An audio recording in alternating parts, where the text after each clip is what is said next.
बिहार में सुशासन सरकार पर सवाल। मुकेश सहनी के पिता की ली गई जान।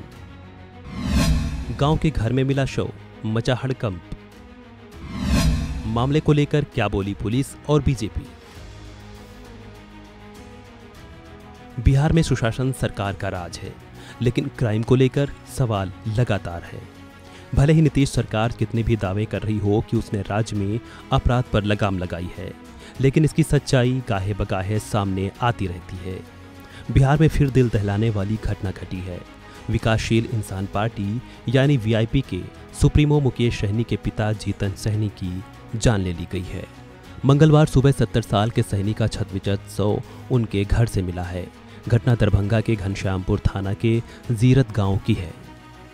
मामले को लेकर पुलिस ने बताया कि सहनी को धारदार हथियार से हमला किया गया।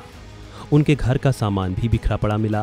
इस लिहाज से पुलिस का मानना है कि चोरी का विरोध करने पर सहनी की जान लिए जाने की आशंका है। मामले की जांच के लिए एसआईटी का भी गठन किया गया है। वहीं घटना के बाद से राजनीतिक पारा भी हाई हो चला है। सत्ता और विपक्ष की ओर से प्रतिक्रियाएं भी सामने आई हैं।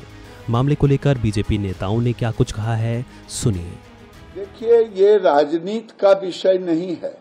मुकेश सहनी बिहार के एक राजनीतिक नेता हैं। अगर उनके पिता की हत्या हुई है, ये मैं दुख जताता हूं और इतना जरूर कहूंगा कि अपराधी बच नहीं पाएगा और राज्य सरकार इसके प्रति गंभीर है, जैसा कि मुझे बताया गया है। मैंने भी जब जानकारी ली तो मुझे बताया गया है सरकार गंभीर होकर के अपराधियों को नहीं बख्शने का संकल्पित है। देखिए, हत्या किसी की हो, ये जघन्य अपराध है।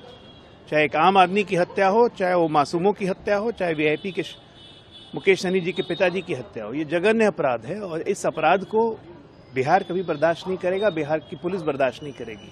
72 घंटों के अंदर इसका उद्बोधन किया जाएगा, इसमें कोई शक नहीं है। लेकिन लगातार आपराधिक घटना हो रहे हैं। अब तो राजनेताओं के भी पिता देखिए, ऐसा है कि सभ्य समाज में अपराध को आप रोक नहीं सकते हैं, चाहे भले कितने सक्षम हो जाएं।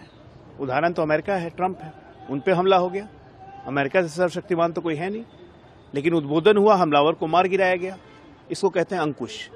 तो राज्य सरकार अंकुश लगाना जानती है, इसलिए बिहार में कानून का शासन कहा जाता है। और मैं आपको कह देता हूं कि इसको गंभीरता से लेते हुए बिहार पुलिस 72 घंटे के अंदर इसका उद्बोधन कर देगी। लेकिन अजय जी, अपोजिशन फिर लगातार सवाल। अरे कौन अपोजिशन? कौन अपोजिशन? राष्ट्रीय जंगल दल को आप अपोजिशन कहते हैं? वहां हत्या की काउंटिंग भी होती थी, एफआईआर तक दिखा जाता था। सरकार क्या होती है उनको समझ में आता भी है। या जितने अपराधियों तत्वों का मनोबल बढ़ा है वो इसलिए बढ़ा है कि ये लोग कुछ दिन सरकार में रह गए, अब इनका मनोबल तोड़ देंगे। क्या तो आप कह रहे हैं कि जो आपराधिक घटनाएं हो रही हैं वो आरजेडी के द्वारा ही करवाया जा रहा है? देखिए, मैं अभी कोई राजनीतिक टिप्पणी नहीं करना चाहता हूं और न ही किसी को दोषारोपण दे रहा हूं। पुलिस अपना अनुसंधान कर रही है, करने दीजिए। 72 घंटे के अंदर रिजल्ट सामने आ जाएगा।